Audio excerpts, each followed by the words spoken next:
Assalamualaikum warahmatullahi wabarakatuh. Salam Kukar Pintar. Berjumpa lagi kita di video pembelajaran IPA bersama saya Sriyati dari tim Kukar Pintar.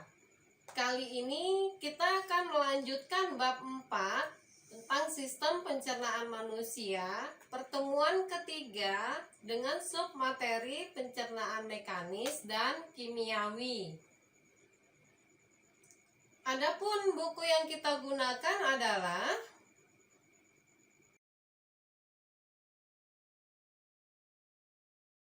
untuk tujuan pembelajaran kita kali ini ada dua, yaitu yang pertama menjelaskan proses pencernaan dalam tubuh manusia, dan yang kedua menyelidiki terjadinya proses pencernaan mekanis dan kimiawi. Apakah kalian tahu bagaimana makanan diproses di dalam tubuh kita? Makanan yang diproses di dalam tubuh kita melalui 4 tahapan, yaitu yang pertama ingesti, yang kedua digesti, yang ketiga absorpsi, dan yang keempat defekasi. Kita akan membahas yang pertama, yaitu ingesti, yaitu di mana proses memasukkan makanan ke dalam mulut, dan dari sinilah proses pencernaan dimulai. Yang kedua adalah digesti. Di sini proses pencernaan yang merupakan memecahkan makanan menjadi molekul yang lebih kecil sehingga dapat diserap oleh tubuh melalui pembuluh darah.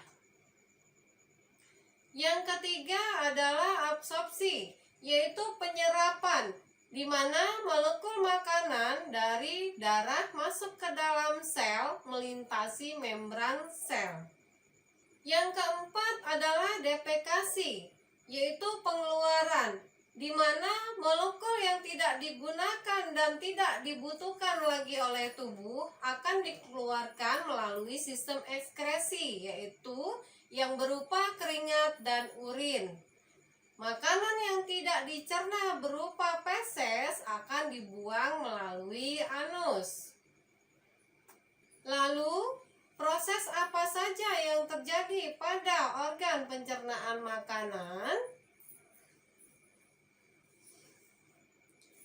Anak-anak bisa lihat gambar berikut ini.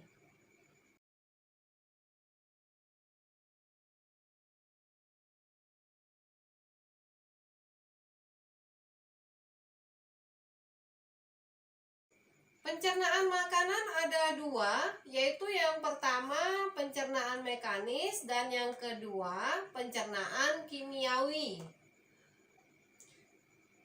Pencernaan mekanis terjadi ketika makanan dikunyah, dicampur, diremas, dan diaduk-aduk.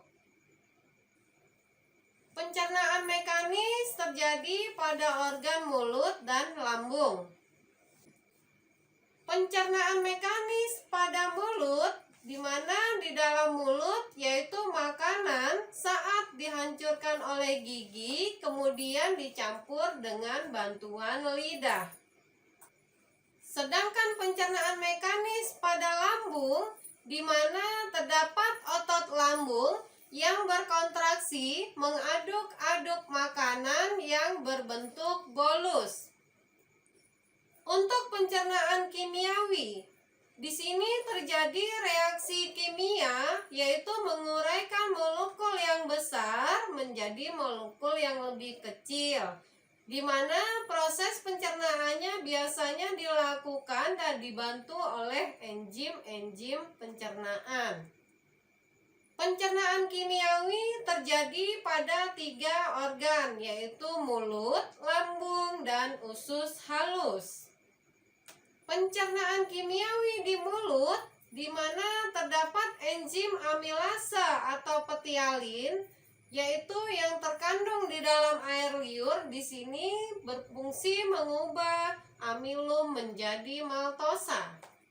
Sedangkan pencernaan kimiawi pada lambung, di dalam lambung bolus tercampur dengan getah lambung yang mengandung asam klorida atau kita sebut juga dengan HCl, enzim pepsin, dan enzim renin. HCl berfungsi untuk menjadikan ruangan di dalam lambung bersifat asam, yaitu dengan pH 1-3, sehingga dapat membunuh kuman yang masuk bersama makanan. Sedangkan enzim pepsin di sini berfungsi untuk menghidrolisis atau memecah protein menjadi pepton, yaitu campuran polipeptida dan asam amino. Enzim renin akan mengendapkan protein kasein yang terdapat di dalam susu. Selama 2-4 jam di dalam lambung, bolus menjadi kekuningan atau kita sebut dengan kimus atau bubur usus yang sedikit demi sedikit akan masuk ke dalam usus 12 jari. Pencernaan kimiawi di dalam usus, di sini pada duodenum terdapat saluran yang terhubung dengan kantong empedu dan pankreas. Getah pankreas mengandung enzim lipase, amilase, dan tripsin. Enzim lipase mengubah lemak menjadi asam lemak dan gliserol.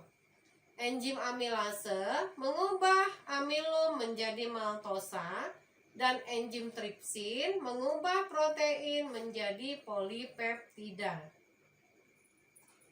Getah empedu yang dihasilkan oleh hati akan mengemulsikan lemak, membuat lemak agar larut di dalam air. Baik, untuk menyelidiki terjadinya proses pencernaan kimiawi, kita akan melakukan percobaan sederhana dengan tema pencernaan kimiawi, dan tujuan kita yaitu menyelidiki proses terjadinya pencernaan kimiawi.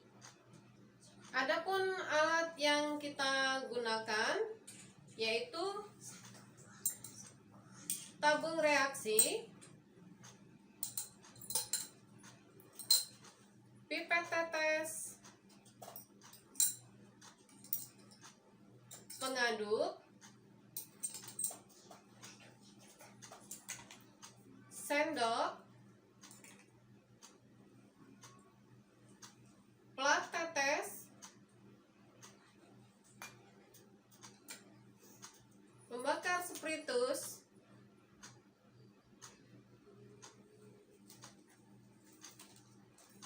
saringan teh,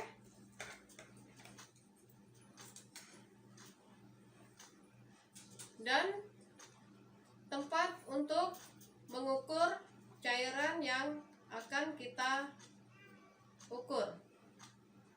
Adapun bahan yang kita gunakan untuk menyelidiki proses pencernaan kimiawi yaitu tepung kanji. Kita akan membutuhkan 1 sendok makan saja. Kemudian kecambah kacang hijau, kita membutuhkannya setengah gelas, di mana nanti kita ambil ekstraknya.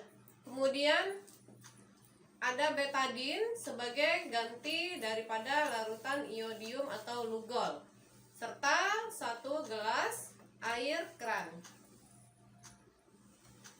Langkah pertama dari percobaan kita yaitu kita akan mengumpulkan enzim amilase dengan menghancurkan setengah gelas daripada kecambah kacang hijau ini yang dicampur dengan 1/4 air.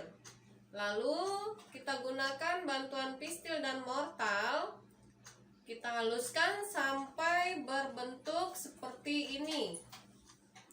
Kemudian kita akan saring dengan menggunakan saringan teh.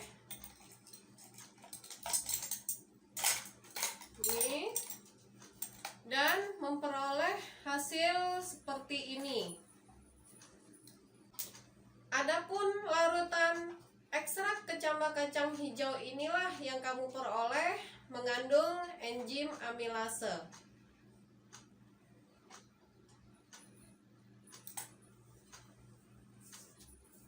Langkah selanjutnya yaitu yang kedua, kita ambil tepung kanji 1 sendok, lalu kita masukkan ke dalam gelas dan ditambah dengan air sebanyak 100 ml. Kita aduk-aduk.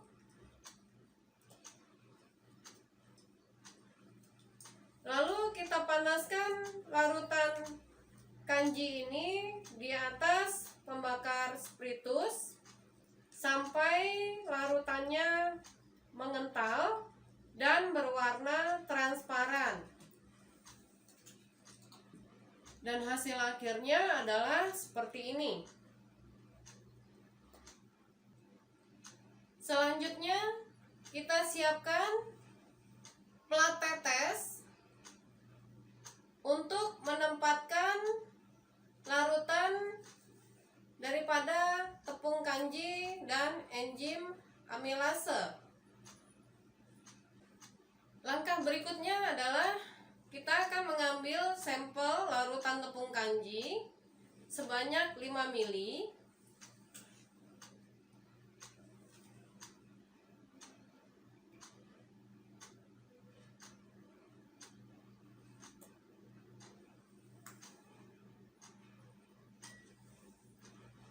Lalu kita masukkan ke dalam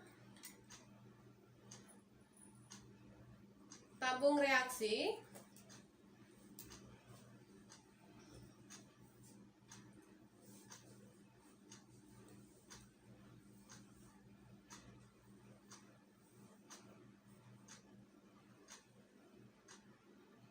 Dan kita tambah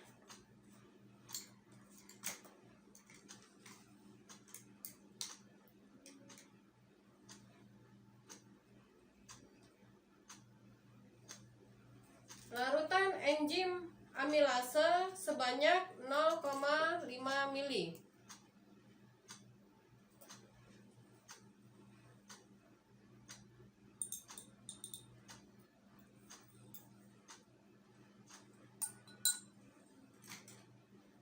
Kita aduk.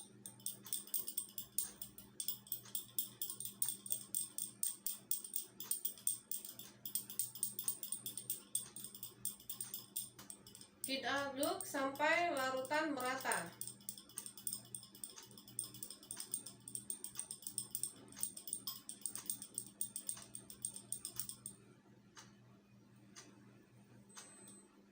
Selanjutnya kita siapkan plat tetes dengan memberi nomor 1 sampai dengan 8. Selanjutnya kita akan memasukkan campuran larutan kanji dan enzim amilase ke dalam plat tetes dengan menggunakan pipet tetes.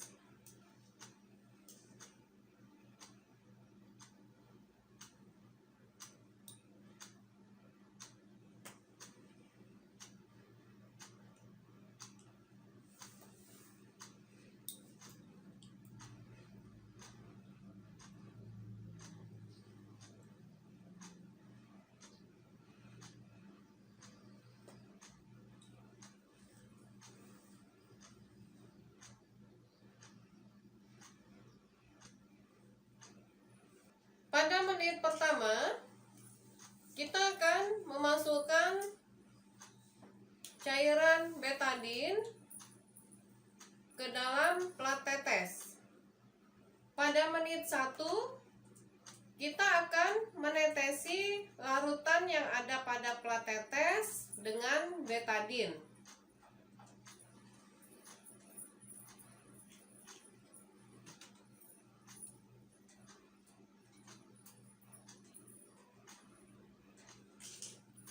Untuk selanjutnya, setiap selang waktu 1 menit, kita akan menetesi cekungan plat tetes ini dengan larutan betadin. Kita akan mencatat perubahan warna yang terjadi pada cekungan plat tetes nomor 1 sampai dengan 8.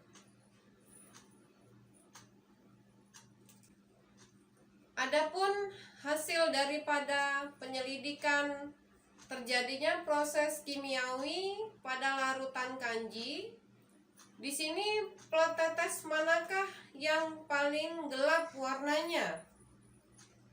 Ternyata cekungan plat tetes nomor 1 warnanya paling gelap. Di sini karena zat tepung belum diubah oleh amilasa menjadi zat gula.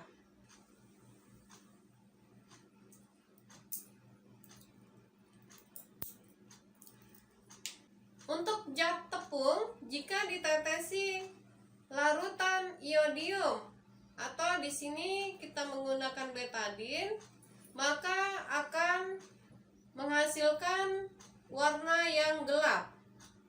Lalu pada cekungan plat tetes yang manakah larutannya yang paling terang? Untuk cekungan plat tetes nomor 8 adalah yang paling terang.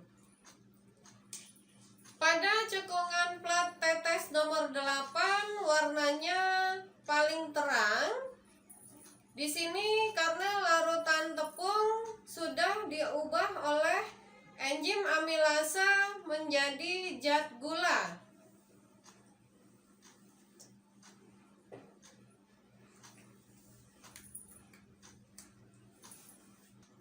Mengunyah makanan di dalam mulut sangat membantu proses pencernaan kimiawi karbohidrat. Dengan mengunyah makanan dengan benar, selain kita akan memperoleh makanan yang lebih halus, kita juga akan dapat membantu proses perubahan karbohidrat menjadi maltosa.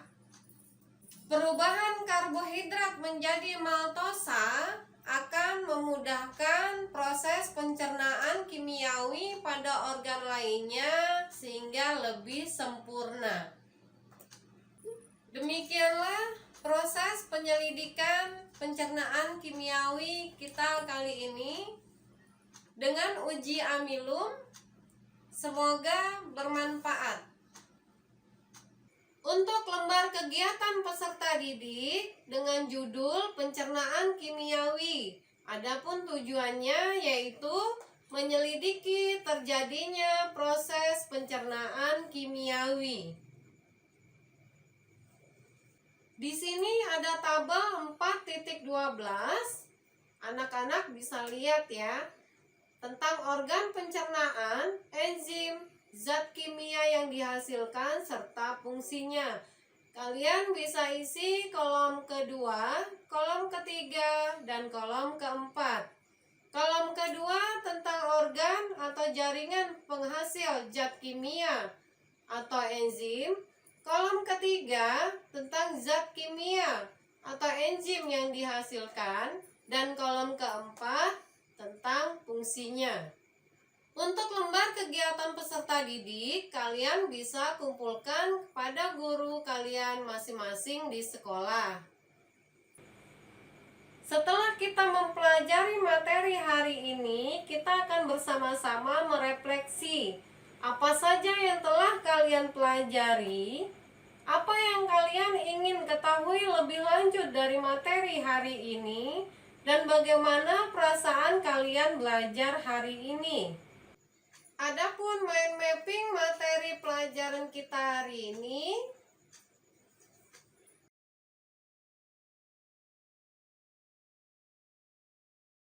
adapun kata kunci kita kali ini yaitu pencernaan makanan ada dua. Satu, pencernaan mekanis, yaitu terjadi ketika makanan dikunyah, dicampur, diremas, dan diaduk-aduk.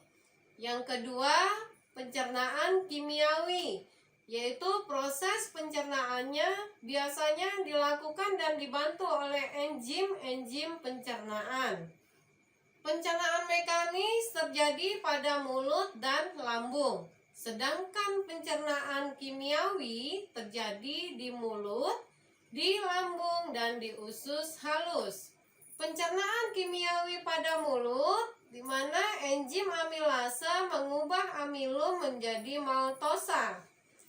Pada lambung, enzim pepsin mengubah protein menjadi asam amino, dan enzim renin mengendapkan protein kasein di dalam susu. Sedangkan pada usus halus terdapat 3 enzim, yaitu enzim lipase mengubah lemak menjadi asam lemak dan gliserol, enzim amilase mengubah amilum menjadi maltosa, dan enzim tripsin mengubah protein menjadi polipeptida. Demikianlah pembelajaran kita kali ini. Terima kasih atas perhatian anak-anak. Tetap sehat, tetap semangat, tetap belajar di rumah. Ibu akhiri. Assalamualaikum warahmatullahi wabarakatuh. Salam